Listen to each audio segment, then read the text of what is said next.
चला, not only but also एकदा recall केलं, वाचलं नक्की. आता काल कोण ॲबसेंट होते त्यांनी ते नियम लिहून घ्या व्यवस्थित. आज आपल्याला बघायचं आहे नायदर नॉर. नॉट ओनली आणि बट ऑल्सो याचा नियम आणि नायदर नॉरचा नियम बऱ्यापैकी सेम आहे, फक्त एकच नियम वेगळा आहे. तो कोणता ते सांगतो. आता नायदर डॅश डॅश नॉर नावातच नाही नोय, नकारार्थी शब्द, समजलं. मग आपल्याला पहिला हा विचार करा, नायदर नॉर आलेलं आहे. मुलं तोच गोंधळ करतात. मी म्हणलेलं असतं नॉट ओनली बट ऑल्सो आणि नायदर नॉर सेम आहे, मग तुम्ही तेच करता. करायला प्रॉब्लेम, तुम्ही बरोबर करता, पण वाक्यात आलेले नकारार्थी शब्द काढतच नाही. किंवा जर वाक्यामध्ये टू डूची रूपं आलेली असते तर त्यानुसार क्रियापदामध्ये योग्य तो बदल करत नाही. त्याच्यामुळे नायदर नॉरचं वाक्य आपल्याला मी करून आलो, मार्क कमी पडल्यावर कळत नाही, मार्क गेले कुठं, मार्क कुठे गेले, इकडे गेले. नॉट ओनली बट ऑल्सोमध्ये जसे दोन वाक्यामध्ये एक असमान भाग आणि दोन असमान भाग असतात, सिमिलर नायदर नॉरमध्ये पण एक समान भाग आणि दोन असमान भाग असतात. कालचं जसं सांगितलं, पेन्सिल घ्यायची, समान भाग कोणता आहे, असमान भाग कोणता आहे, त्यांच्या खाली काय करायची, अंडरलाईन करायची. पहिल्या असमान भागापूर्वी नायदर आणि दुसऱ्या असमान भागापूर्वी नॉर वापरायचं. ओके. मग जो मी नियम बोलले की वाक्यामधले नकारार्थी शब्द काढून टाकायचे, ते कुठं आणि कसं ते आता सांगते. वाचा पहिलं वाक्य पटकन. ही आता मला सांगा असमान भाग कोणता आहे, समान जाऊ द्या, असमान भाग कोणता, कोणता, स्पीक आणि शाबास, मी त्याच्या खाली अंडरलाईन करते. काय वेगळं आहे रे, सब्जेक्ट व्हर्ब का ऑब्जेक्ट,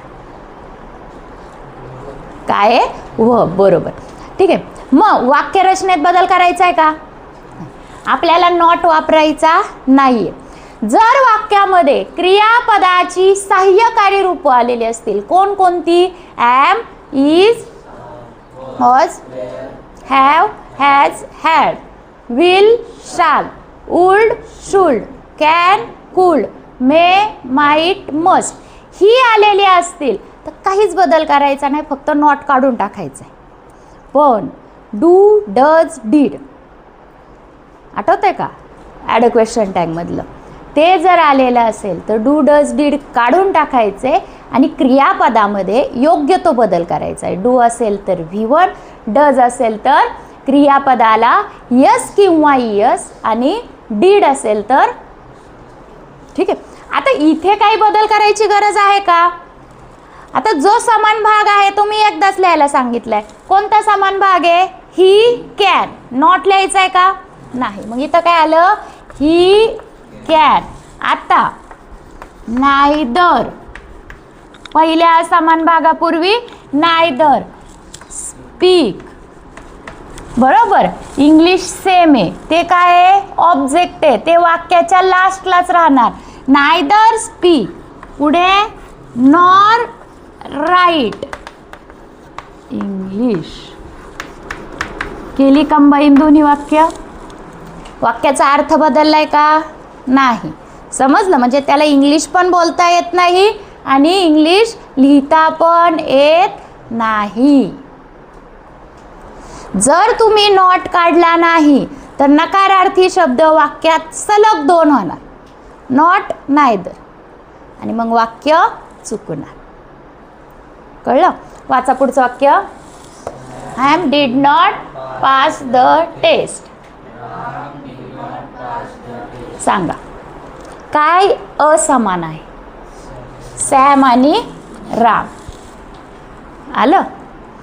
सांगा बरं, वाक्यात क्रियापदाचं सहाय्यकारी रूप कोणतं आलंय, क्रियापदाचं सहाय्यकारी रूप, टू बीची रूप, बरोबर बोलते, मोठ्याने बोल फक्त.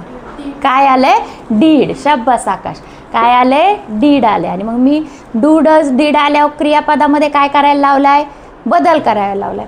टू बीची रूपं आली की त्याच्या पुढे काय येतो क्रियापद पास पास. मग डीड आले म्हणल्यावर क्रियापदाचं कितवं रूप येणार दुसरं. काय लागणार शाबास. मग आता बघा काय वेगळं आहे तुमचा सब्जेक्ट वेगळा आहे म्हणजे वाक्याची सुरुवातच कशाने होणार नायदर.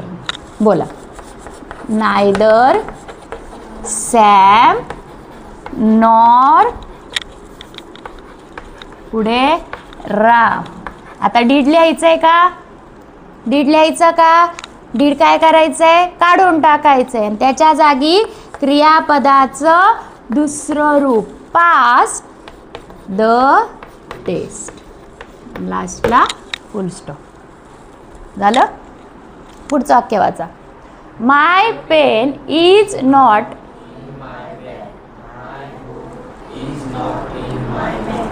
बॅगेवर का सॉरी बुक लिहिले मी इन माय. काय डिफरंट आहे माय पेन आणि माय बरोबर सब्जेक्टच वेगळा आहे म्हणल्यावर वाक्याची सुरुवातच कशाने झाली नायदरने. बोला नायदर माय पेन नॉर माय बुक. शाबास इथपर्यंत आलो. आता क्रियापदाचं रूप वापरायचं. सांग क्रियापदाचं कोणतं रूप आहे सहाय्यकारी इज आहे म्हणल्यावर काय बदल करायला लागेल का इज काढून टाकायचं आहे का नाही. काढून काय फक्त टाकायला लावलेलं आहे मी. जर क्रियापदाची सहाय्यकारी रूप कोणती आल्यावर काढून डू डज आणि याला काय म्हणतो आपण टू डूंची रूप. आता इथे माय बुक क्रियापदाचं सहाय्यकारी रूप जशी वाक्यरचना आहे तशी. नॉट लिहायचं आहे का परत नाही. In my bag. कळलं. परत एकदा सांगते नायदर डॅश डॅश नॉर हे वाक्य करताना दिलेल्या दोन वाक्यांपैकी एक काय असतो समान भाग असतो आणि दोन असमान भाग असतात. नॉट ओनली बट ऑल्सो सारखं. सब्जेक्ट वेगळा असू शकतो व्हर्ब वेगळा असू शकतो किंवा ऑब्जेक्ट वेगळा असू शकतो. कालच्या रचना सेम ह्याच रचना आहेत फक्त त्यामध्ये एकच रूल काय करायचं आहे आपल्याला ॲड करायचं आहे. मग पहिल्या असमान भागापूर्वी काय वापरायचं आहे नायदर आणि दुसऱ्या असमान भागापूर्वी काय वापरायचं आहे नॉर आणि उरलेलं वाक्य आहे तसंच लिहायचं. ठीक आहे. वाक्यात आलेले नॉट म्हणजे नकारार्थी शब्द काय करायचे काढून टाकायचे. जर वाक्यामध्ये टू डूची रूपं आलेली असतील टू डूची कोणती रूपं डू डज डीड हे आलेलं असेल तर हे काढून टाकून क्रियापदामध्ये योग्य तो बदल करायचा आहे. डू काढलं तर क्रियापदाचं कितवं रूप येणार पहिलंच रूप येणार. डज काढलं तर क्रियापदाचं कितवं रूप येणार क्रियापदाचं दुसरं रूप येणार. काय यस हाच प्रश्न आहे. डॉंकी वर्क नाही करायचं हा पहिलं रूप दुसरं आणि तिसरं बिलकुल नाही. डज काढलं रे काढलं तर क्रियापदाचं कितवं म्हणा दुसरं यस किंवा यस आणि जर डीड काढलं तर क्रियापदाचं कितवं तिसरं तिसरं कस काय नियमच लिहून दिलाय म्हणा ना. कळलं. आता डू डज डीड हा नियम कुठे आला आपल्या ॲड क्वेश्चन टॅगला शिकलाय आठवतोय का. हे असंच आहे. अभ्यास करणं ही कला आहे कला. तुम्ही कशी ती आत्मसात करताय हे तुमच्याकडे. आता हे नायदर नॉर आहे ना मी कालच देणार होते. दे माझा चॉक. खाली बघतोय काय चहा चपाती भूक लागली मग काय कुठं होते मी आता विसरली. नेदर नॉर नाही नायदर डॅश डॅश नॉर. आता नायदर नॉरच सांगणार आहे ना लिहिलंय म्हणलं मी वाक्य काय बोलत होते. हा शब्बास असं पाहिजे. अरे गाढवांना आता वय झाले कालच सांगणार होते पण म्हणलं नाही ही गाढवं तेच करणार जे यांना करायचंय त्याच्यामुळं सेपरेट घेतलंय की आपल्याला नॉट वापरायचा नाही. डोक्यात फिट करा बरं का कारण हे 2 मार्काचं आहे. इतकं सोपं आहे ना हे अजून 2 मार्काचा एक प्रश्न जर्न म्हणून आहे, JERUND. अरे तुम्हाला 2 मार्क असे सोडून येतात जर बघितलं ना, काहीच नाही.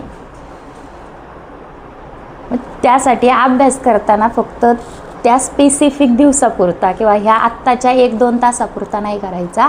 अभ्यास करताना तो लाईफ टाईम चालला पाहिजे असा करायचा. झोपेतून उठलं तरी नायदर नॉरचं लक्षात आलं. नायदर नॉर नकारार्थी म्हणल्यावर नॉट वापरायचं नाही. नॉट ओनली नंतरच नायदर नॉर घेतलेलं आहे वहिनीने किंवा टीचरने. तर म्हणजे हे दोन्ही काय एकमेकांवर